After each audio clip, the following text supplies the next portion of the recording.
That story of the fisherman that has the two dogs that fight against each other, and he always bets on the winning dog. And they ask him, how do you know the one that's going to win all the time? And he says, the one that wins is the one I feed the most. I'm sure you've heard that story. At the neurological level, that's what happens for us. The more we feed into an internal narrative personally of I don't belong, I don't care in terms of the passion, being part of the team, what Mayor Jordan was speaking to, or I don't exercise the muscle of care in terms of the other at the individual level, the less likely it becomes for me to actually display those behaviors of care.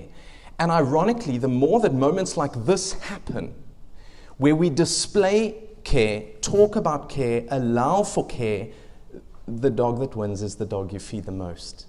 And the more we can feed that care, the more we will create environments of care. And literally for each of us neurologically, we will start having that sense of, I can move towards this. I can become part of the team.